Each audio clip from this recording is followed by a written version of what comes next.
Allah adalah cahaya. Kan? Bagaimana cahaya Allah? Yang Allah terangi alam ini. Allah terangi alam ini. Sama Allah terangi itu berbentuk cahaya hissi, fizikal, tawaran kita nampak, yang kita dapat tengok. Ataupun dengan cahaya Al-Quran, ya Allah beri pedoman kepada manusia, jalan itu, panduan itu, pedoman itu yang ada dalam Al-Quran, yang ada dalam syariat, yang ada dalam peraturan hukum akan jelas, sejelas-jelasnya. Itulah cahaya yang memimpin manusia ke arah kebenaran dan terselamat daripada kesesatan. Kalau orang masih tak nampak cahaya itu, bukan salah kepada cahaya, bukan salah kepada cahaya, mungkin salah kepada apa? Kacanya. Kacanya setelah apa? Telah berabuk. Kacanya telah diseliputi dengan asap-asap yang lama, menyebabkan pancaran itu terhalang. Pancaran itu terhalang. Kaca itu umpama hati manusia. Bila mana hati telah diseliputi dengan debu-debu, dengan kotoran, maka apa? Cahaya tidak mampu untuk apa? Memancar masuk. Ini antara perbandingan yang Allah buat di dalam surah An-Nur.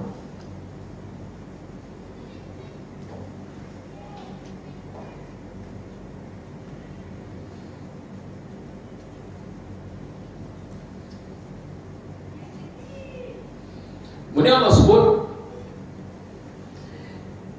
yahdillahu linurihi man yasha. Allah memberi bimbingan, memberi petunjuk bagi cahaya, kepada cahayanya mereka yang ia kehendaki. Wa yadribullahu al-amthala lin-nas, dan Allah membuat perbandingan, membuat perumpamaan kepada manusia. Wallahu bikulli syai'in alim, dan Allah amat mengetahui dengan segala sesuatu. Jadi kalau kita tengoklah secara perbandingan tu, kita bayangkan tadi cahaya itu adalah yang kita sebut tadi. Pertama, cahaya yang menerangi alam warna ini. Yang kedua, dikehendaki cahaya itu dengan Al-Quran, penjelasan Al-Quran itu. Ini yang dimaksudkan lebih, yang menyinari hati manusia Al-Quran. Cahaya ini semua orang dapat lihat, tapi cahaya ini yang lebih inilah yang berbentuk maknawi, Al-Quran. Sebab Al-Quran adalah cahaya, nurun. Allah turunkan cahaya yang menerangi jalan manusia menuju Allah Subhanahu wa Ta'ala, menuju kepada kebenaran. Tanpa cahaya itu, manusia mungkin tersesat, manusia mungkin berada dalam bahaya, macam-macam yang boleh berlaku kalau berada di dalam kegelapan. Main cahaya, inilah pedoman kita. Kita akan berjalan mengikut cahaya tersebut. Bayangkan, cahaya itu adalah Al-Quran. Kalau cahaya itu seumpama Al-Quran yang berada di dalam hati seorang mukmin. Jadi itulah, dalam itu ada apa? Lampu misbah yang kita dapat dengannya cahaya.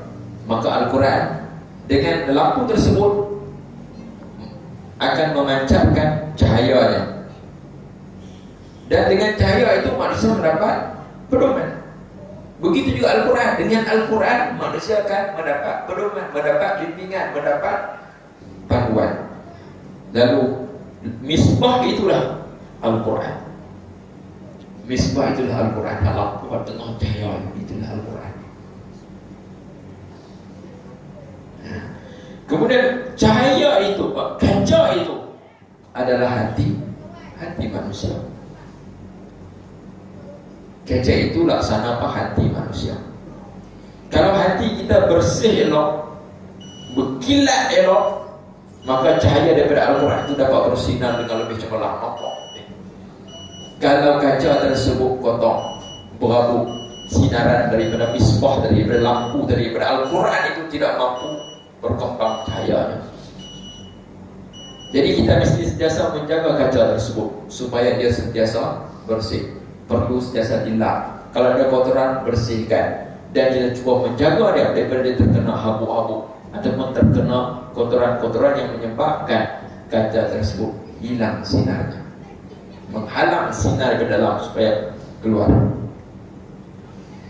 Manakala miskat itu laksana apa? Kefahaman daripada Al-Quran tersebut. Bila kita faham Al-Quran, mulai hanya sekadar di sini menyinari. Bila kita makin paham Al-Quran, sinaran itu makin berkembang. Itulah fungsi yang ada pada miskat tadi. Fungsi dia adalah apa? Mengarahkan cahaya tersebut, mengembangkan lagi cahaya tersebut. Ini perbandingan miskat. Itu adalah kefahaman tentang Al-Quran. Dengan kefahaman, maka tersebar luas lagi cahaya tersebut. Kemudian pokok tadi yang serumpanya kita akan mendapat minyak. Pokok itu laksana wahyu yang turun. Pokok itu laksana wahyu, yaitu menjadi bersumber. Wahyu ini adalah sumber.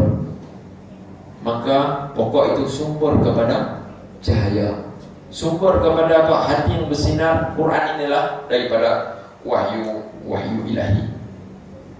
Kemudian minyak tadi yang cukup cemerlang, sinar dia amat berkualiti, walaupun belum disentuh oleh api, tapi telah nampak sinarnya. Itulah sana Al-Quran, hujah-hujah Al-Quran, walaupun belum dibaca, walaupun belum ditadabbur, sekali kita tengok Quran itu telah menjadi apa? Telah sinarnya telah ada. Sinar telah ada, walaupun kita belum membacanya. Sebab sinar Quran itu amat jelas sekali. So umpama minyak tadi, walaupun belum dibakar, tapi cahaya telah tersebar. Ini adalah perumpamaan dalam Al-Quran.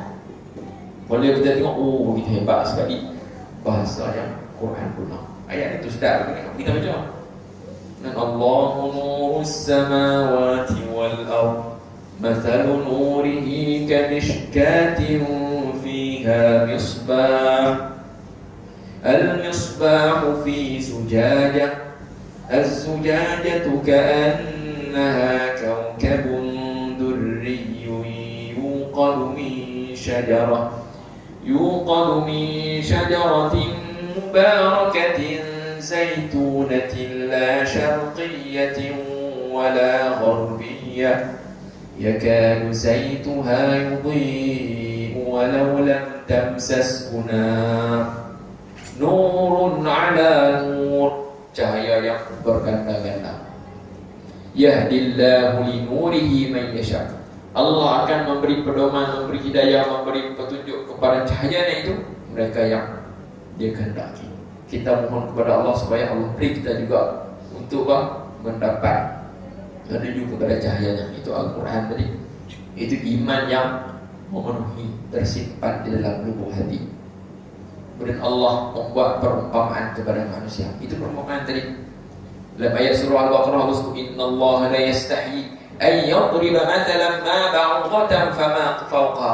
Allah sama sekali tidak malu untuk membuat perumpamaan. Sama ada apa? Hanya membuat perumpamaan dengan nyamuk, benar cukup alif. Fama fawqa, tapi yang lebih besar. Sebab dengan perumpamaan ini satu manusia akan lebih minat untuk mendengar. Dan satu lagi, manusia cuba untuk memahami daripada perumpamaan. Kadang-kadang bila kita ceramah je, tak orang faham. Kita buat sedikit misalan perumpamaan dan faham, nampak. Jadi daripada ayat ini kita nampak betapa cemerlangnya cahaya Allah. Kemudian last kali Allah tutup, wallahu bi kulli syai'in alim. Allah amat mengetahui dengan segala sesuatu. Jadi mungkin sekadar itu pada malam ini, insyaAllah.